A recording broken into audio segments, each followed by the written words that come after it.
Hi, my name's Terry Helms, and I'm here to present the paper that I did for my Capstone class under the leadership of Professor Anderson for the University of Southern Mississippi. The title of my paper is Roosevelt, Churchill, and Stalin, A Lesson in Diplomacy. The premise of the paper is that World War II created an alliance of three extremely diverse individuals. That would be the Prime Minister of Great Britain, Winston Churchill, the President of the United States of America, Franklin Roosevelt, and the Supreme Leader of Soviet Russia, Joseph Stalin. Now, other than the fact that these three men were each born in the 1800s, that's about as close as they're going to get to having anything in common.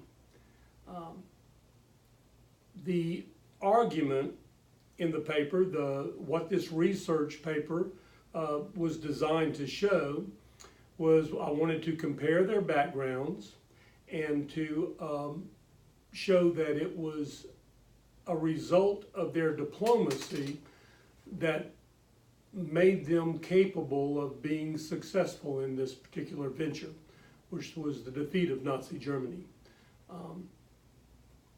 Compromise, communication, and civility was the key to their diplomacy.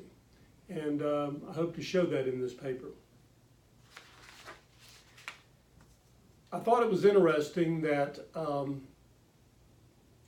Webster Merriam Dictionary defined diplomacy as skill in handling affairs without arousing hostility. In light of today's political climate, both internationally and nationally, it seems we're sorely lacking in diplomacy. From a national level, diplomacy seems to exist in the form of tweets and social media, and everybody always seems to be angry at everybody else. There's no real diplomacy there. On the international level, we've got the Islamic nations and the non-Islamic nations, and there always seems to be hostilities from that standpoint, and I'm not sure that there is any diplomacy going on between those two factions.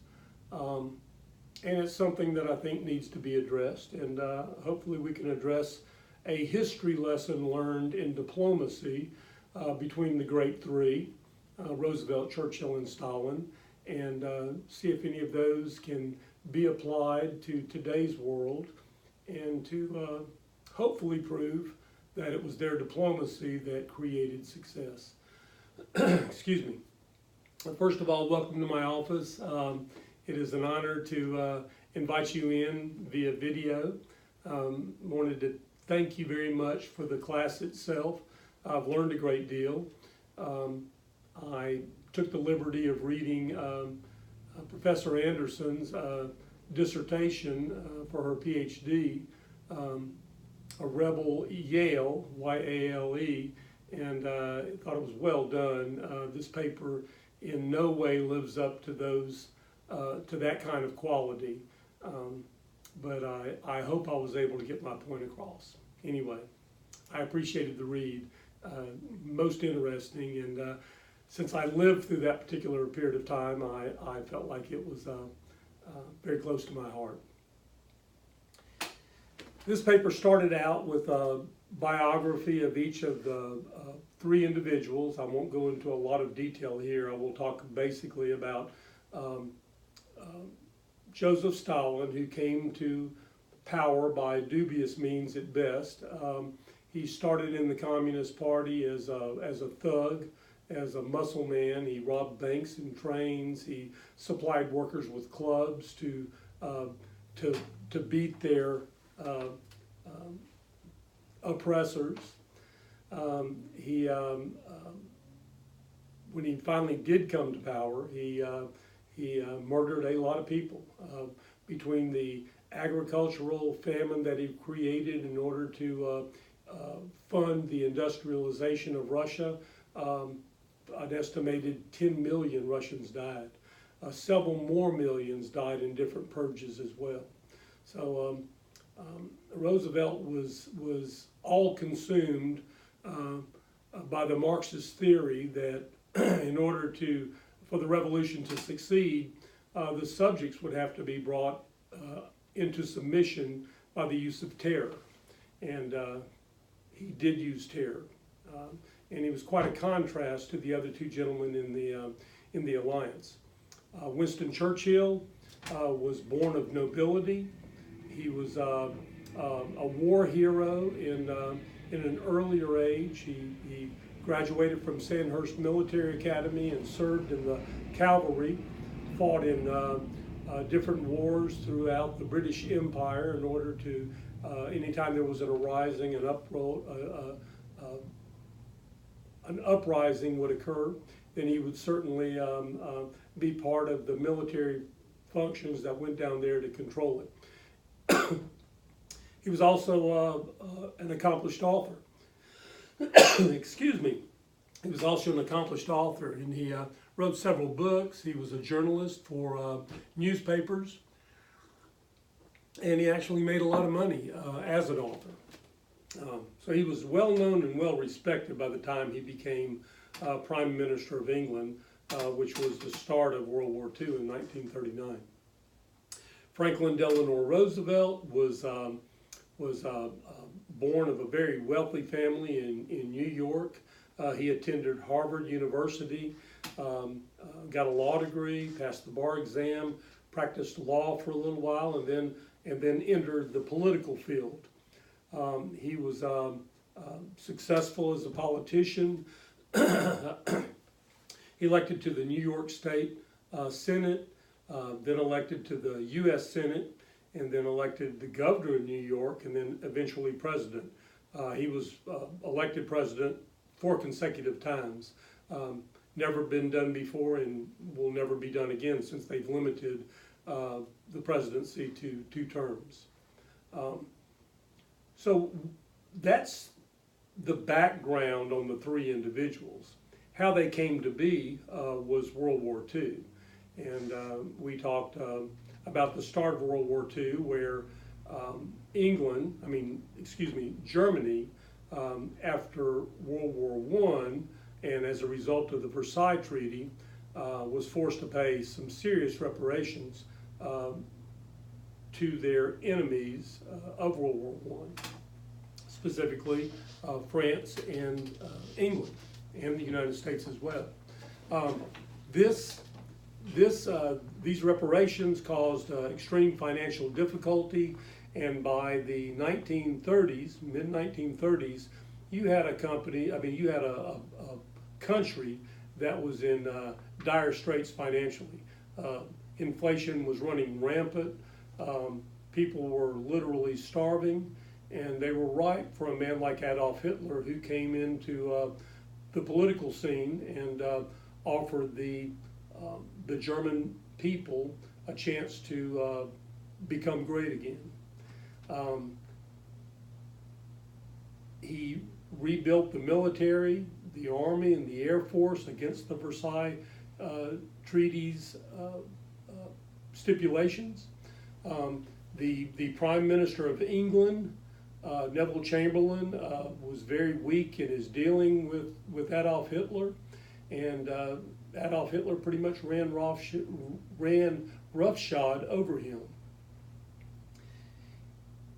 By the time Germany had attacked Poland, which was pretty much the line in the sand, it was time for England and France to rise up in revolt against him, and they declared war against him. The Blitzkrieg pushed through Europe. France surrendered, and the only country left was England, this island nation. Winston Churchill, who what may have been his greatest performance in World War II, his greatest contribution to World War II was the fact that he didn't lose the war in the early years.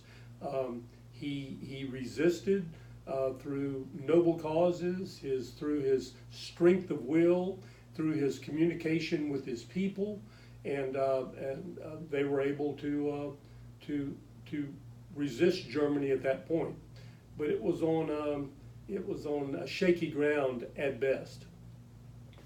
During this particular period of time, Russia, who knew that militarily they were no might against Germany, so they signed a non-aggression pact with Germany in order to bide some time, in order to prepare for a war that they knew were coming.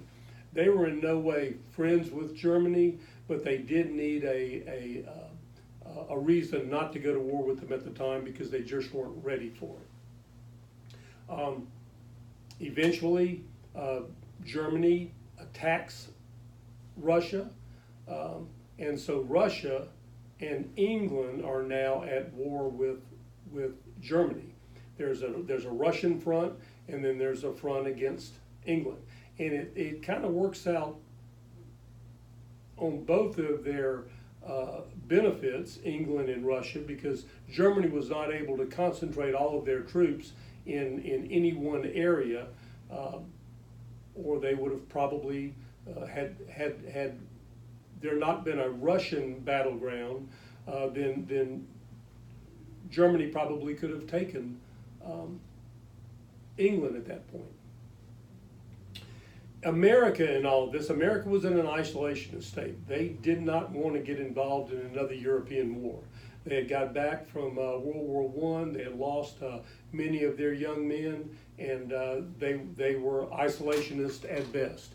They produced pretty much everything they needed. They didn't need to deal with Europe on a financial basis, or an economic basis, or a military basis. They wanted nothing to do with the problems over in Europe. The president, Franklin Roosevelt, knew that if anything happened to England, that Germany would probably set their sights on across the Atlantic to the Americas. And he felt like he needed to do something to strengthen the countries fighting against Germany. So he was able to get passed through Congress the Lend-Lease Act, which had two parts to it. The first part is it did supply military and food sources and supplies to the countries fighting against Germany and Italy, basically Russia and England. The other thing it did is it kind of, the Lend-Lease Act, it was Roosevelt's way of kind of bringing the United States out of an isolationist mode, because part of the Lend-Lease Act, in order for us to give them materials, they would have to agree to long-term leases on tracts of land in different parts of the world. Remember that England was a far-reaching empire. And for us to be able to build military bases so that if in the future anything arises that might be a threat to the United States, we would have military bases already there, and we wouldn't have to be gearing up to send them over there. When Japan finally bombed Pearl Harbor and brought America into the war, that was truly the beginning of the Great Alliance, the Big Three. Prior to that, though, there had been a lot of communications. There had been a lot of letters written between Roosevelt and Churchill, between Roosevelt and Stalin, and between all three of them, actually. And as I read these letters and these communications that were sent, you could tell from the beginning of the conversations that they were very polite letters. They were very chosen words, and there was a friendship being forged. Not necessarily all three of them. Churchill was adamantly opposed to the communist regime. Roosevelt and America were pretty much opposed to the communist thought, the communist state of mind. But Roosevelt was, through the New Deal, through some of his government programs, was creating somewhat of a progressive mentality in the United States, a larger government, some programs designed to get America back on its feet after the Great Depression or during the Great Depression. So Stalin tended to trust Roosevelt a little more than he trusted Churchill. And throughout their communications, you could tell that Roosevelt's letters to Churchill created a great friendship, created a great Anglo-American relationship. But when Roosevelt was dealing with Stalin, they would sometimes gang up on Churchill. And I think Roosevelt was doing that to build a friendship with Stalin. So by virtue of the fact that it was a trilogy and not just two people dealing with each other, they were able to play off each other in a triangular sort of way. I thought that was kind of interesting, and it made a lot of sense to me. The communications went on throughout the course of the war. Eventually, they needed to actually meet all three of them together. There were several conferences between two at a time. There were very few conferences between the three of them. I went into some detail on the Tehran conference and the Yalta conference, and then settled up into the Potsdam conference, which I'll basically end with. The Tehran conference was basically Stalin wanting and almost demanding that his two allies, England and America, opened up a front in France, draw some of the troops away from Russia.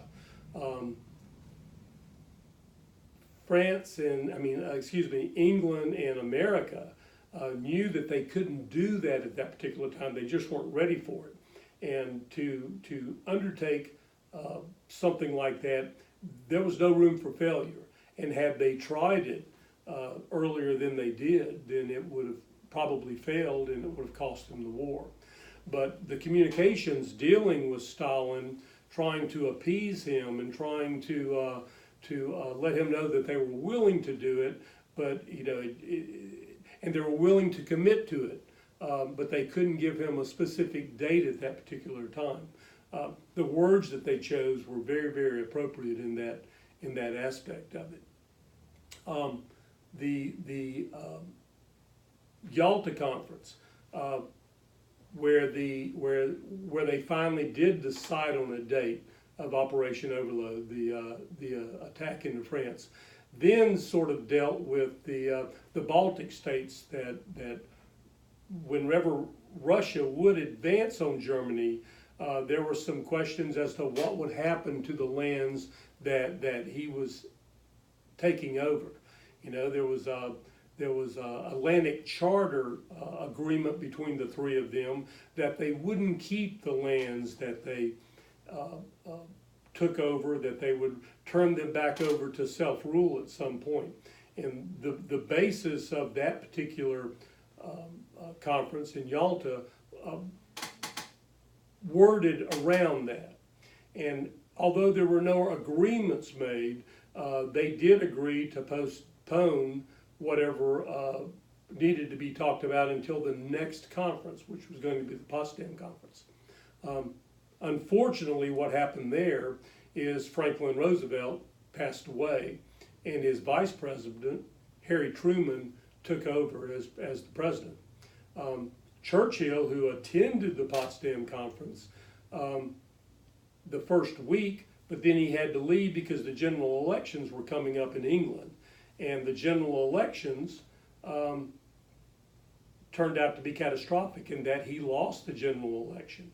So instead of Churchill returning to the conference, he sent the new prime minister, Labor Party member, Prime Minister Attlee, who did not in any way, shape, or form have the diplomatic ability of Winston Churchill.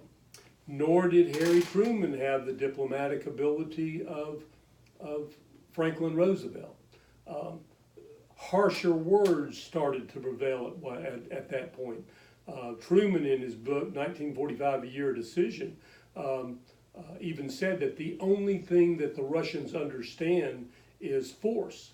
So he was, instead of dealing with Stalin in Russia on diplomatic terms, that sort of ended at that point.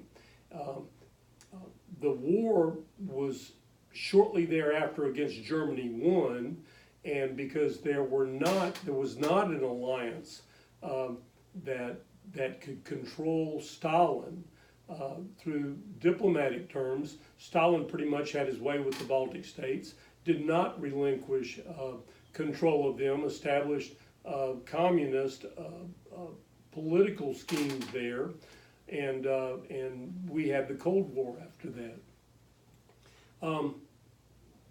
Which I think was my point in writing this paper, was that perhaps, and almost to prove my point that diplomacy was key here, I really feel like if the diplomatic tendencies of Roosevelt and Churchill and Stalin had continued, perhaps we would have worked around this Cold War.